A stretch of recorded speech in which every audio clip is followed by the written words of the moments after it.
Coucou tout le monde, bienvenue sur ma chaîne Kim Choice, la chaîne qui vous permet de vous améliorer en anglais. Nous apprenons tous l'anglais, donc je vous partage ce que je sais, ce que j'apprends au jour le jour, au fur et à mesure. Ok, on va se lancer. Alors, il y a une erreur que les gens font souvent pour dire quand on a reporté quelque chose, les gens disent report. Ils utilisent le verbe to report et c'est pas correct. Vous devez utiliser le verbe postpone. Par exemple, pour dire que la réunion a été reportée, au lieu de dire the meeting was reported, il faut dire the meeting was postponed. Ok? The meeting was postponed. Donc, à partir d'aujourd'hui, utilisez postpone pour si quelque chose a été reporté. Maintenant, quand vous utilisez le verbe aider, c'est-à-dire to help en anglais, le second verbe que vous allez utiliser qui suit le verbe dans une phrase, ne mettez plus to. Il faut utiliser le verbe sans le to. C'est-à-dire, I'm going to help my sister to cook dinner. C'est juste un exemple que je donne. On dit un exemple ou une exemple. Désolée, à force d'apprendre l'anglais, là, franchement, tout est mélangé. Donc, I'm going to help my sister to cook. Ce n'est pas correct.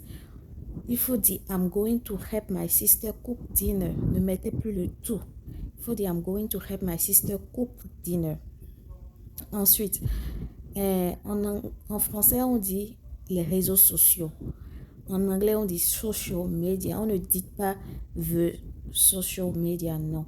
On dit social media en anglais. Il n'y a pas l'article the dessus. On dit social media.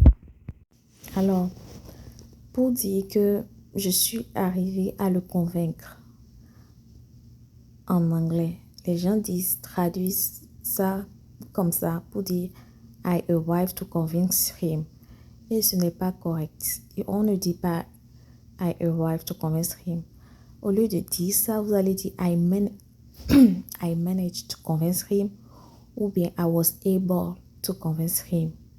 I managed to convince him ou bien I was able to convince him.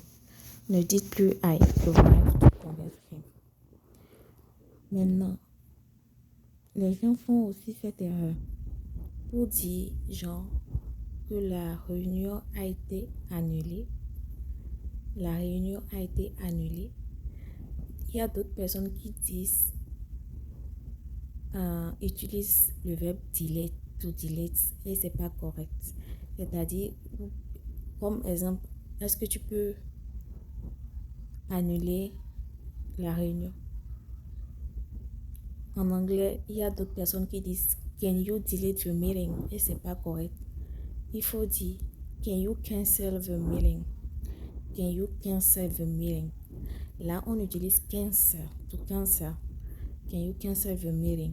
Maintenant, si c'est pour une vidéo, pour les choses physiques, si c'est pour une vidéo, une photo, par exemple, les gens font l'erreur pour dire, par exemple, can you cancel the video? C'est pas correct. Là, vous utilisez plutôt to delete. Vous utilisez plutôt to delete pour dire, can you delete the meeting? Can you delete, can you delete the video? Can you delete the video? Donc, si c'est pour les choses physiques, vous utilisez delete, to delete. Mais quand c'est pour les choses comme les réunions, les rendez-vous ou des choses comme ça, vous utilisez cancel, annuler. Annuler, to cancel, to delete, effacer. Vous comprenez? Voilà. Et aussi, il faut noter une chose. Quand vous voulez dire que la phrase